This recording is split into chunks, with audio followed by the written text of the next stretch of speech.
back at 8:23. It is hot, hot, hot out. And if you're going to head outside, you're going to need to put the sunscreen on.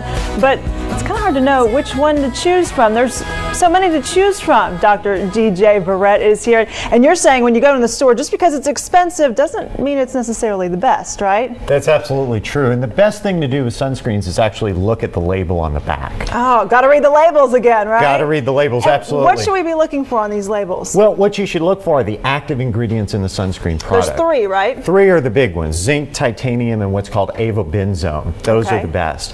These two products that we have on this side, for instance, both have exactly the same active ingredients in them, but the cost is about $3 different.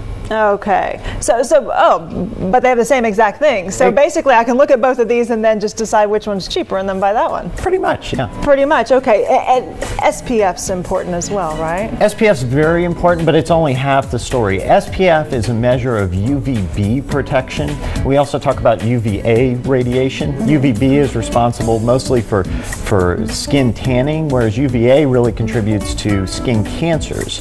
And that's why we talk about zinc, titanium, and avobenzone, because they provide the broadest protection for both UVA and UVB protection. Okay, what do we see here? So what we're seeing here is two different products, one with an SPF of 8, one with a much higher SPF. And when you look at the SPF, you want an SPF of 30 or greater in the product. So this isn't going to work. No, that won't do anything for you. That's going to be more just oil, basically. Exactly. It's just like taking Crisco and soaking yourself with it. Okay, and then what's our next one here?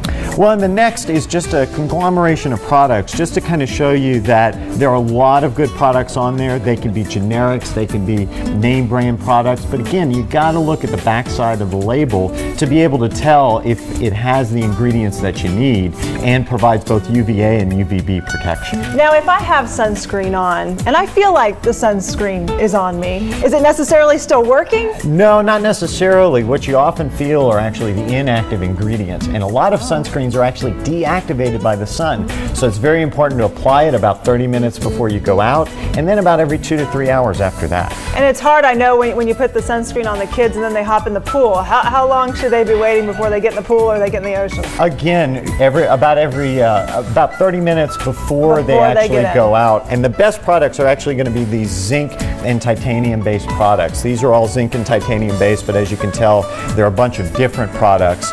And those on the kids are going to be the best because they won't sting. They can actually get it in their eyes and they won't have a problem. And the windows in your car aren't going to protect you, right? That's something else you say that everyone needs to watch out for. Absolutely. Windows may provide some UVB protection, but no UVA protection unless you have special tinting on them. So wearing sunscreen is very important in the car. Most common skin cancer is basal cell cancer, most common on the left side of the face than the right side.